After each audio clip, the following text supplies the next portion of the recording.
सतगुरु महाराज की जय, प्राणनाथ प्यारे की जय।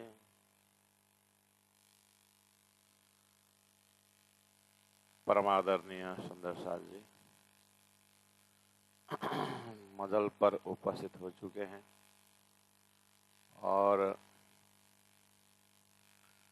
खुलासा ग्रंथ है प्रकरण 15 में प्रकरण का शीर्षक कुरान के निशान क़यामत के। कुरान में प्रलय के विषय में, क़यामत के विषय में क्या निशान है, उसके विषय में कुछ बातें बताने जा रहे हैं। तो जैसे श्रीमद् भागवत पढ़ते हैं तो कलयुग का चिन्ह बताते हैं नाटकीय ढंग से। नारद जी एक बार घूमने आए थे मर्त्यलोक, तो सब मतलब नाम था, नाम अलग काम अलग देख करके भगवान महर्षि नारद जी रिपोर्ट देते हैं भगवान के।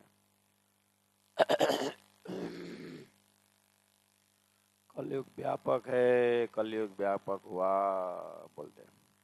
क्यों बोले, सबसे ज्यादा हल्ला हो रहा था एक आश्रम में।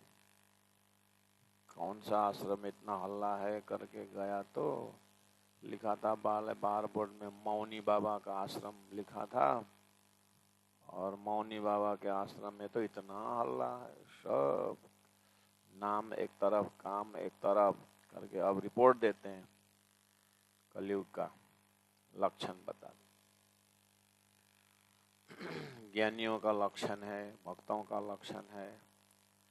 तो कुरान में एक स्पेशल टॉपिक है कि मोहम्मद साहब कहते हैं कि क़यामत का क्या लक्षण है। अब क़यामत, कयामत, इसका अर्थ होता है अखंड होना, एक प्रलय होना। और प्राणनाथ जी ने कहा कि हाँ, दोनों अर्थ फिट खाता है कि जैसे हम सपना देखते हैं तो एक ही साथ दो चीज होता है। जब हमारी आंख खुलती है तो जो सपना देख रहा था वो हमारे बुद्धि में अखंड हो जाती है और सपना नाश भी हो जाती है। ऐसे ही क़यामत है, प्रलय होना, संसार के तरफ से आस्था उड़ जाना, और अखंड होना मतलब वो संसार के जीव जो है वो अखंड भी हो जाएंगे। तो इसके लिए कोई समय है? हाँ, मोहम्मद साहब ने अपने जाने के 1000 साल बाद बताया। अच्छा, समय बताया तो ये कौन करेगा? ऐसा ज्ञान कहाँ से आएगा? हाँ, वो भी बता दे। इलम लुदनी करके कहाँ है, वो ज्ञान का नाम है लुदनी इलम। अच्छा, तो ये ज्ञान कौन लेके आएगा? ये बताया? हाँ बताया है। क्या बताया? मेरे जाने के 1000 साल बाद रूह अल्लाह आएंगे और वही इमाम मेहदी कहलाएंगे, और वो जैसे शुरू करेंगे काम तो फिर उसके आगे समय चलता जाएगा। अच्छा, तो ये समय कैसे पहचाने? ये समय पहचानने के लिए पश्चिम से सूर्य उदय होगा, मुर्दा उठेगा, आजुज माजुज पत्थर मारेंगे, सबको खाएंगे। बहुत ऐसा 5-7 निशाने बताए। तो वो दज्जाल होगा, दाबातुल अर्ज बहुत बड़ा, और उसका जो वाहन गधा होगा, और गधा का हाइट, जितने भी लोग है उस 14 लोग का पानी जो है उस गधा का कमर तक ही रहेगा, इतना बड़ा हाइट होगा जिसमें दज्जाल आएगा। तो ये सब निशान को लेकर के 1000 साल तक कुरान पढ़ने वाला देख रहे हैं। तो प्राणा जी ने कहा कि रूह इमाम में डिजायर हो गए तो इमाम जाहिर होने के लिए तो ऐसा ऐसा लक्षण बताया है। क्या क्या बताया? अरे इमाम जाहिर होएगा ना तो पश्चिम से सूर्य उदय होगा। हाँ, अभी तक पूर्व से उदय हो रहा है, इसका मतलब इमाम जाहिर होना बहुत टाइम है। हम तो रोज देखते हैं, इसलिए हम, तुम लोग सूर्य नमस्कार करते हो, हम चंद्र नमस्कार करते हैं। सूर्य को तो हम देखते हैं कि ये पूर्व से ही उदय हो रहा है, इसलिए इमाम जाहिर होने का समय और है। तो प्राणा जी ने बोला, ओहो, तुम्हारा इस ढंग से तो कभी, तुम्हारा तो क्या, तुम्हारा लाखों वर्ष के संतति भी इमाम नहीं मिलने वाला है। मोहम्मद का समय 1000 साल बताया है, अभी कितना समय चल रहा है? 1000 साल ही चल रहा है ना मोहम्मद गया, तो फिर इमाम कब जाहिर होगा? इस तरह से जैसे हिंदू ग्रंथों में, भविष्य पुराणों में 28वां कलयुग में बुद्ध कल के अवतार जाहिर होने की बात कही है, बुद्ध गीता जैसे ग्रंथों में। उसके लिए शाका शालिवाहन बताया है, और विक्रम संवत का 1735 बताया है, शालिवाहन शाका का 1600 बताया है। उस समय में धूम्रकेतु और 6 मास 11 महीना का साल होगा, ऐसे ऐसे लक्षण दिया हुआ है। जो जैसे प्राणा जी हरिद्वार पहुंचे, साथ हुआ और वहां पर विजय प्राप्त की, तो उस समय में देखा गाड़ी पल, तो ये तो नया शाखा, नया लक्ष्य, नया पुरुष, युग पुरुष आने का, एक महान आत्मा का आगमन के विषय में, परमात्मा का आगमन के विषय में ये घड़ी पल तो बताता है, ज्योतिष सब बोलते हैं। इस तरह से प्राणा जी ने बुद्ध कल के अवतार के उस समय की बात बताई, तो हरिद्वार में शास्त्रार्थ में विजय भी प्राप्त हुए और ज्ञान भी आ गया। ऐसे ही कुरान में भी मोहम्मद का 1000 साल बाद में होने वाला भविष्यवाणी का निशान का, यहाँ पर वो निशान जाहिर होना ही क़यामत होना है। तो ये वाला लक्षण था। तो प्राणा जी ने स्पेशल इस प्रकरण में उनसे उसको उठाया है, जो कि ये तो अभी 1740-41 जब प्राणा जी रामनगर से पन्ना की ओर निकलते हैं तो चौपाई उतर रही है। अब ये डिपार्ट का चौपाई उतरता रहेगा पन्ना तक, और पन्ना में ही 1748 में फिर मार्फत ग्रंथ भी उतरेगा। मार्फत फिर उन अलग अलग निशान, 7 ही निशान का एक एक टॉपिक लेकर के व्याख्या की है कि उस समय का छत्रसाल महाराज सामने में उनके नाम पर एक क़यामत ग्रंथ ही अवतरण हुआ है 1743 में, जब वो प्राण चित्रकूट गए थे। तो खिलवत परिक्रमा सागर श्रृंगार प्रसंग तो पन्ना में उतरी हुई है। बंगला जी में जब ध्यान अवस्था में रहते हैं, चितौनी में रहते हैं, चौपाई उतरते सब ब्रह्मात्मा पी रहे हैं, आनंद ले रहे हैं। लेकिन छत्रसाल महाराज के जो जनता जनार्दन है, तो उस समय में अब मुसलमान उधर से धमकी दे रहा है और छत्रसाल महाराज लड़ रहे हैं। तो उनके साथी लोग भी, एक महात्मा ने, एक साधु ने आकर के तुमको बस महाराजा के घोषित कर दिया तो महाराजा हो जाओगे, हमारे साथ लड़ना पड़ेगा, हमको जीत करके महाराजा बन सकते हो। ऐसे बोलने से थोड़ी होता है, लिखाओ दिखाओ तुम्हारे शक्ति करके। इधर छोटे छोटे हिंदू राजा भी चिढ़ाते रहते हैं छत्रसाल जी को।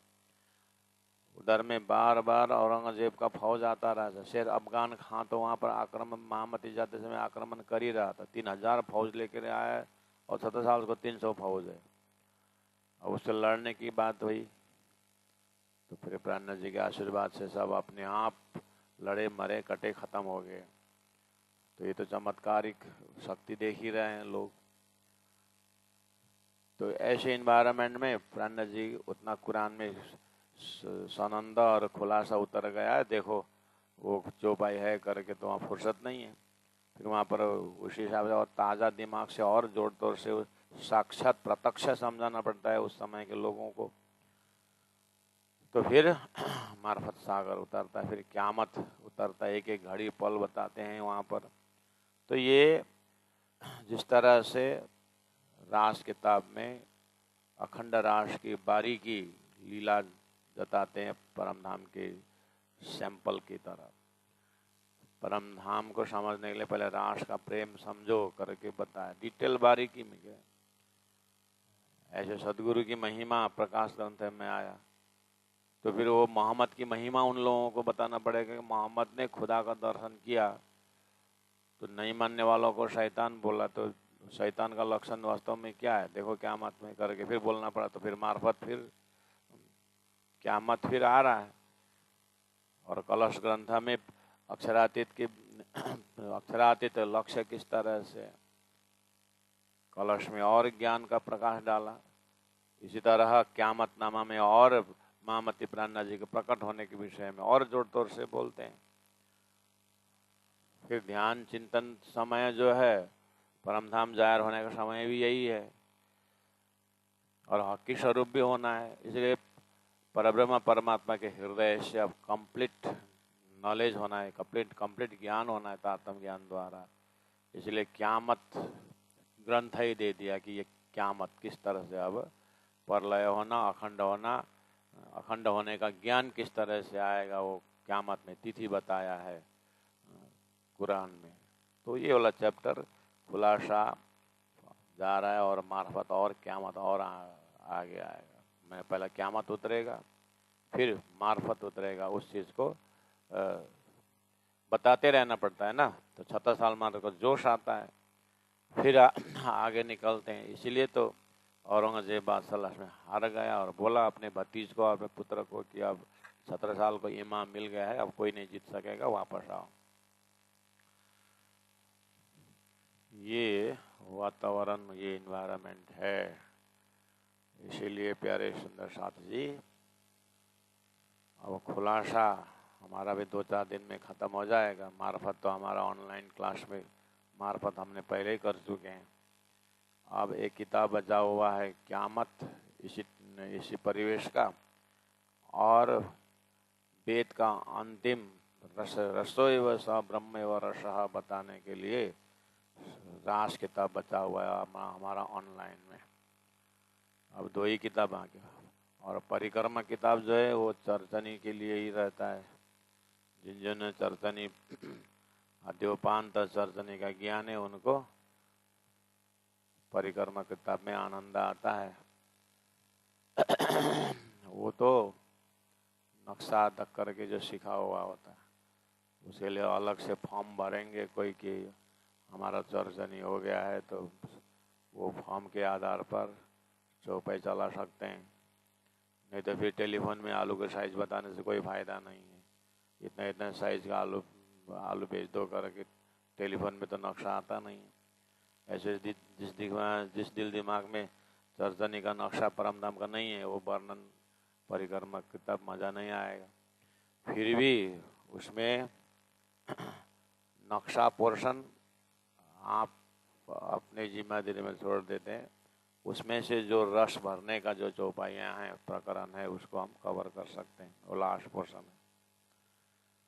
तो हमारी प्रस्तुति में भी गुरुजन हमें परमधाम का रस भी दिलाते हैं, शास्त्र का प्रमाण दे कर के ईमान और मजबूत बनाते हैं, और कुरान का प्रसंग चलता है तो कुरान का ज्ञान भी देते हैं और परमधाम की बातें भी करते हैं।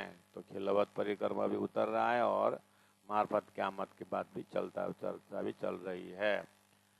और जैसे प्राणनाथ जी का जो चर्चा का समय होता है, अभी तक में देखना अष्टप्रहर लीला में, वो 6:30-7 बजे शाम को बैठ जाते हैं तो चर्चा में रात को 11, 12, 1, 2, 3 भी बजता है, तो कभी रात भर चर्चा होता है।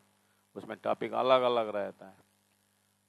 6 बजे के समय में जैसे लोग दर्शन करने आते हैं तो आशीर्वाद स्वरूप वो कुछ कुछ ज्ञान देते हैं, शास्त्रीय ज्ञान देते हैं।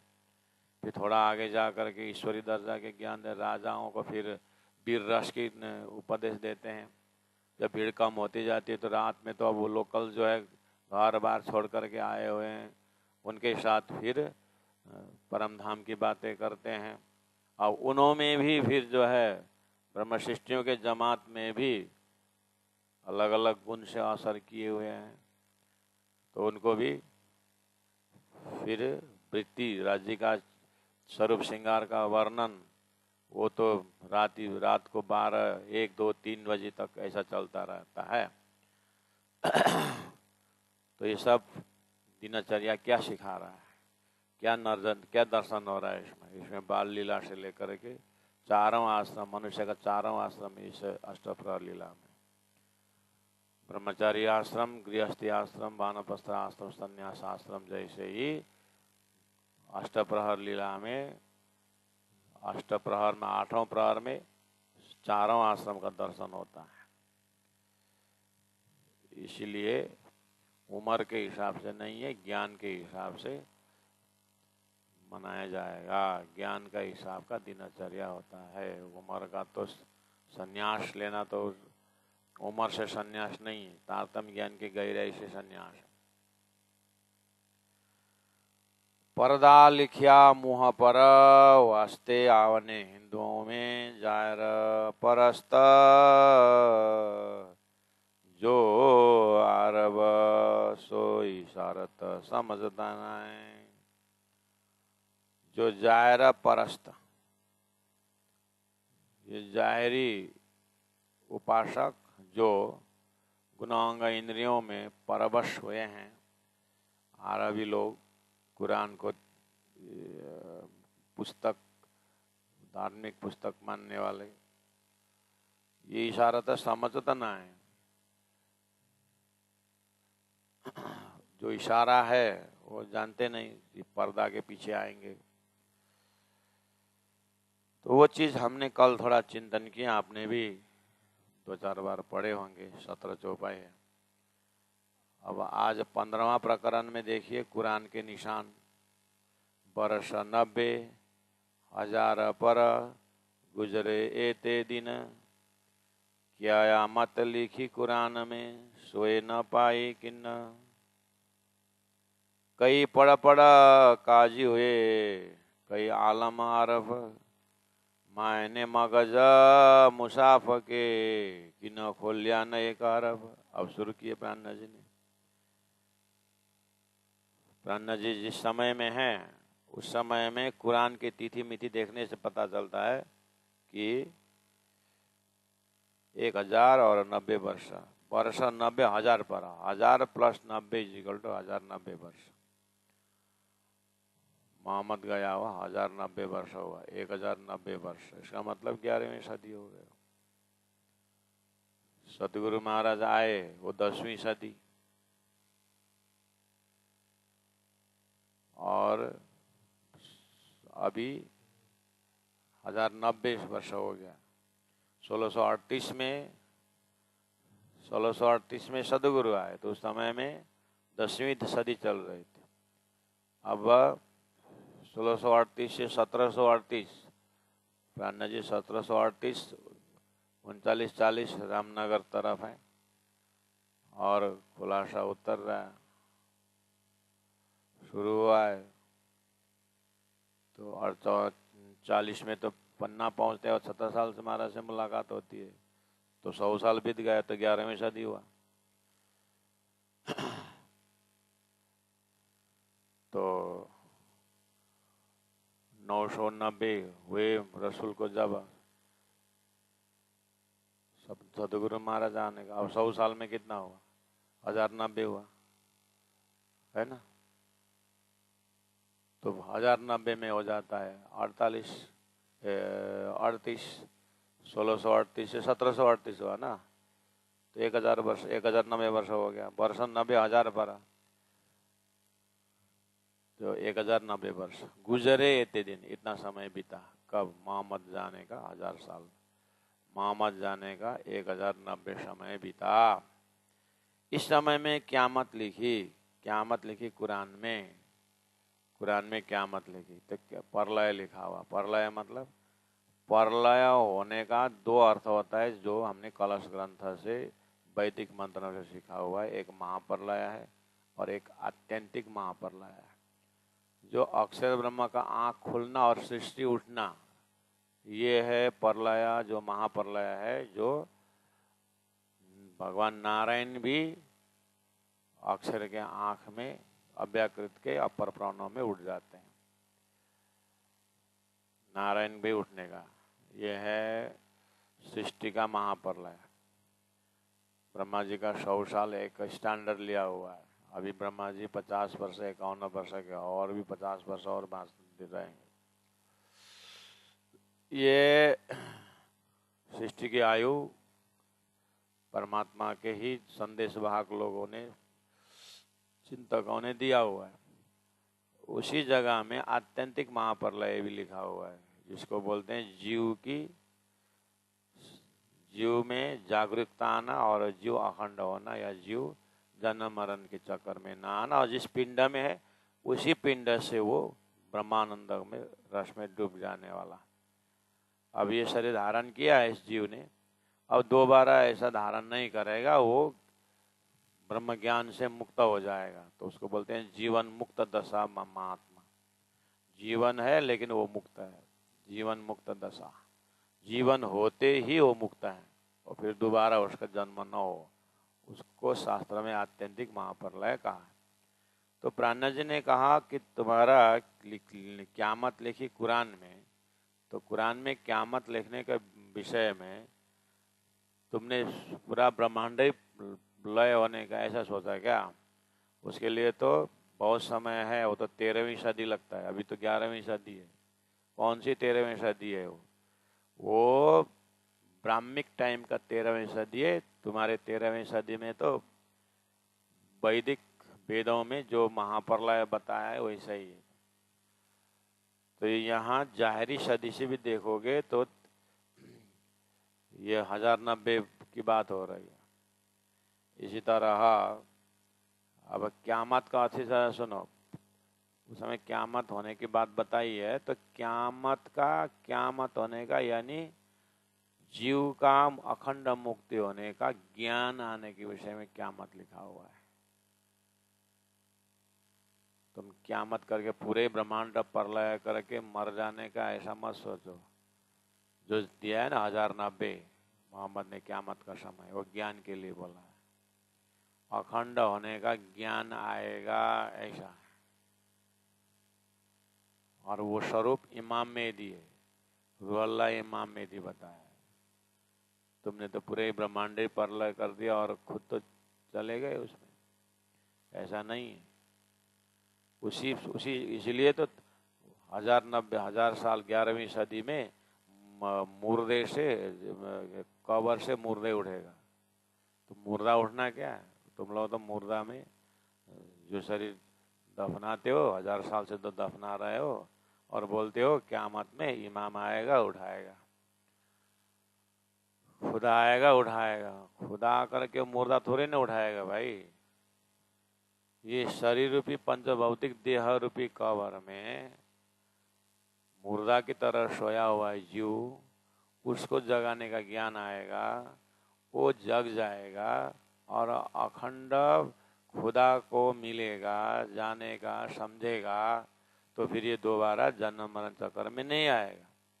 मरा सब कोई जाता है, चाहे मोमिन और मौत फर्क लिखा है। मोमिन का मौत तो सब दुनिया से फर्क है। तो वो मोमिन ब्रह्म सृष्टियों का परम नाम में जागने का ज्ञान आना ही वास्तव में क्या था? क़यामत।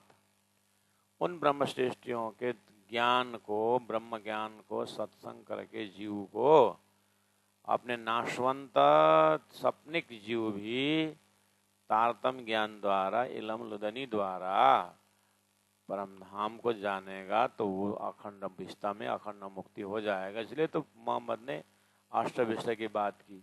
और तुम तो सारा ब्रह्मांड प्रलय के लिए समय देख रहे हो, वो ब्रह्मांड का आयु नहीं है, तुम्हारा पिंड का आयु देखो, और इस पिंड के आयु के अंदर ही तुमको अखंड होना है, वो आत्मा को जगाना है। इस तरह से अर्थ करने के लिए प्राण जी यहाँ पर तैनात हैं। क़यामत लिखी कुरान में, सोई न पाई कि न, इसका जो बातूनी अर्थ अभी तक कोई नहीं कर रहे हैं। बस लंबी आयु है करके जैसा खाए पिए मस्त रहे और 5 नमाज करते रहो, बस इमाम आएगा, इमाम आते समय पश्चिम से सूर्य उदय होगा करके जाहिरी निशान देख रहे हैं। जाहिरी निशान है सबका बातूनी लक्षण है, मैं बता रहा हूँ, समझो करके प्राणनाथ जी 5 काजियों को चिट्ठी के माध्यम से, मुलाकात के माध्यम से, जान मोहम्मद, नूर मोहम्मद, शेख बदल भाई, शेख खिदर भाई, ऐसे ऐसे लोग प्राणनाथ जी के समय में आए और उनको समझाए, समझ भी गए वो लोग। और प्राणनाथ जी के पास आए भी, पन्ना पहुँचते पहुँचते 10-12 मुसलमान भाई भी हैं जो दिशा कुरान लेके बैठते हैं, और जिस जिस प्रसंगों से उनकी जागनी हुई थी उन प्रसंगों को दोहरा करके पढ़ते हैं। तो प्राणनाथ जी और बढ़िया से अर्थ करते हैं, तो बहुत आनंद मंगल में रहते हैं। वो माहौल ही बहुत ही डिवाइन है, दिव्य और भव्य माहौल है प्राणनाथ जी महाप्रभु की उपस्थिति के समय के। तो वही ज्ञान अभी यहाँ खुलासा ग्रंथ से आ रहा है, तो हमें भी प्राणनाथ जी का वो वर्तमान समय को याद करते हुए अपने आप को निशंक बनाना होगा। हर शास्त्रों के रूहानी अर्थ लेकर के हमें निशंक होना है, तो हमारा भी प्रलय हो जाएगा। कई पढ़ काजी हुए 1000 साल के अंदर, मोहम्मद जाने का 1000 साल के अंदर कुरान को, इन प्रसंगों को पढ़ के लोग अपने आप को काजी कहलाए। कई आलम आरफ, आलम मतलब दुनिया में, आरफ मतलब ज्ञानी कहलाए। कुरान पढ़ करके ज्ञानी कहलाए, वेद पढ़ करके विद्वान कहलाए। आदित्य चतुर्वेदान सर्वशास्त्र अनेकदा, तर ब्रह्म तत्व न जानती दर्भी पाकर समयथा। शास्त्र तो पढ़े लेकिन ब्रह्म तत्व जाने नहीं। ऐसे तो दुनिया में भरमार है, वैदिक में चतुर्वेदी हो गए, त्रिवेदी हो गए, द्विवेदी हो गए। तो उसी को यहाँ बोले आलम, आलम में आरफ कहलाए कुरान पढ़ करके। हदीस कंठस्थ है, सारा आयत कंठस्थ है।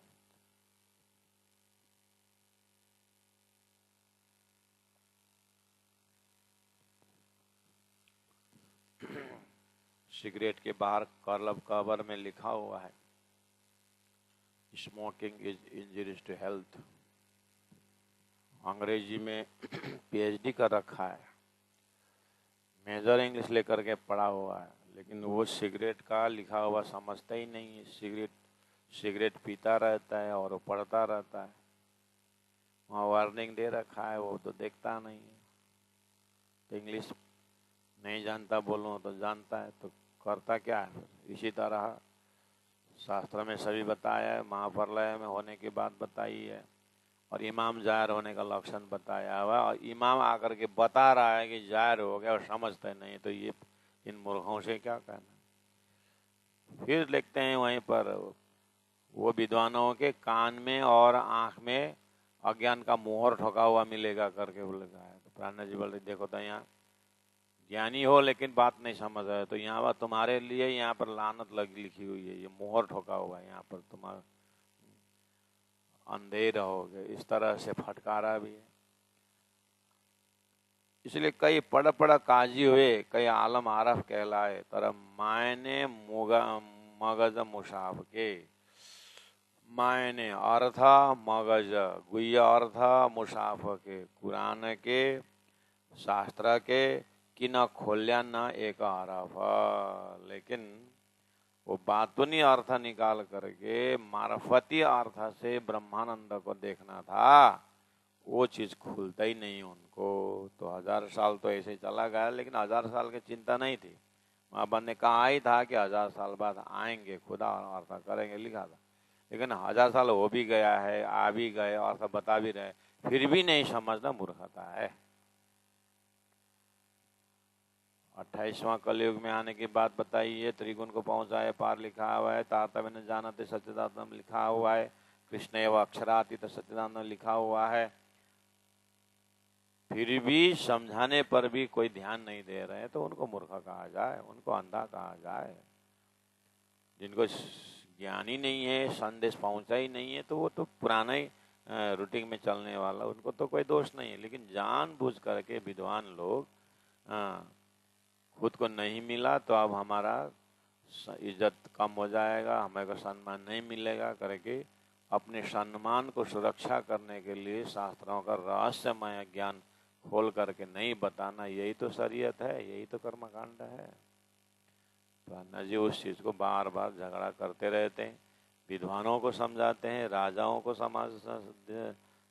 समझाते हैं कि देश की सुरक्षा क्षत्रियों का क्या स्वभाव होना चाहिए, क्या गुण होना चाहिए, ब्राह्मणों का ज्ञान की सेवा कैसी करनी चाहिए। सब ने बस अपनी रोटी सेकने की, अपने पापड़ बेलना, बस अपने लिए करो।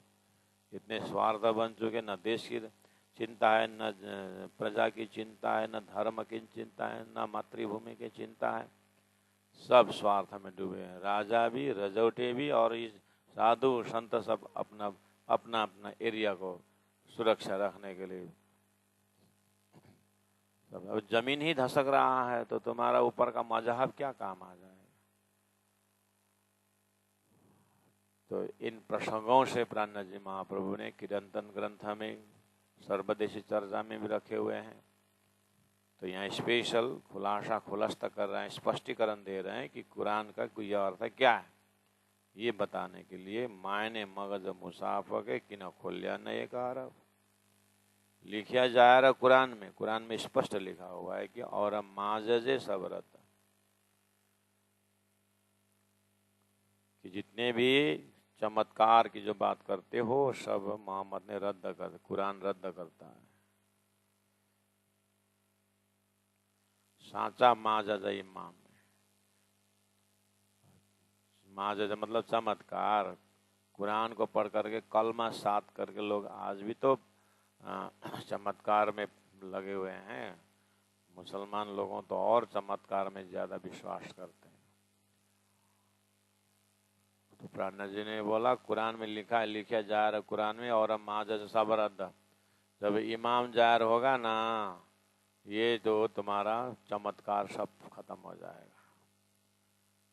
तो क्यों, इमाम में क्या है, साचा माजजा इमाम है, सच्चा माजा तो इमाम पे है। जो ले उतरिया अहमद, जो आमद होकर के आ रहा है, इमाम जो आ रहा है, इमाम के अंदर अहमद स्वरूप विराजमान है। तो कौन है ये अहमद स्वरूप? अरे मोहम्मद ने जो कुरान लेके आए वो मोहम्मद साक्षी लेके आए, उसको इलम लुदनी तारतम ज्ञान लेके आए रुअल्लाह, वो अहमद है, मोहम्मद से एक स्टेप ऊपर है, अहमद है। वो अहमद सतगुरु भी जो इमाम मोहम्मद प्राणनाथ जी के अंदर विराजमान हो गए, इससे बड़ा चमत्कार क्या हो सकता है। और इमाम उसके बाद एक एक कुरान का रहस्य खोल रहा है। तो कैसा चमत्कार, ले अभी तक समझ में नहीं आया चमत्कार। शेखिदर जैसे लोगों को बोल रहे हैं इमाम का चमत्कार नहीं समझ में आया। तुमने मुझे कुरान पढ़ने दिया? नहीं दिया। मैंने आ रही फारसी मुझे सिखाई? नहीं सिखाई। तुम्हारा उर्दू में हमें सिखाया? नहीं सिखाया। हमने कभी पुरान हदीस पढ़ा देखा हुआ है? नहीं देखा है। तुमने दिया ही नहीं तो कहाँ से पढ़े? लेकिन हमने पढ़े नहीं ना, हमें तो सनंद ग्रंथ जो उतरा हुआ है ऊपर से, रूहानी ग्रंथ जो आया है, तो सनंद ग्रंथ में मैंने भले ही देवनागरी लिपि हो, भाषा भले ही, तो ज्ञान देखो तो वहां पर कुरान के सब बातों ने अर्थ बताया कि नहीं बताया।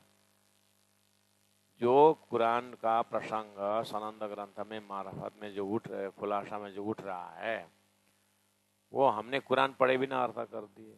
हाँ वो तो है, तो ये चमत्कार नहीं है। इमाम का चमत्कार यही तो है, यही तो है इमाम जाहिर होने का लक्षण। तुम क्या देखते हो? करके और इस चीज को जाहिर करने के लिए 7 निशानों का बातूनी अर्थ बताने जा रहे हैं। इसलिए 7 निशान का बातूनी अर्थ इमाम बताएगा, इससे बड़ा चमत्कार कुछ भी नहीं है करके मोहम्मद ने चमत्कार के लाइन में भी बोल दिया। तुम्हारा चमत्कार कुछ काम में नहीं आएगा। तुम पारस से लोहा बनाओ, लोहा को सोना बनाओगे, क्या क्या करोगे, तुम्हारा एक दूसरे के ऊपर जाली फेंकोगे, उसको फंसाओगे और शक्ति प्रहार करोगे, ऐसा चमत्कार वाली बात छोड़ दो भाई। इस तरह से प्रन्न जी महाप्रभु बार बार समझा रहे हैं प्यारे सुंदर साथ जी।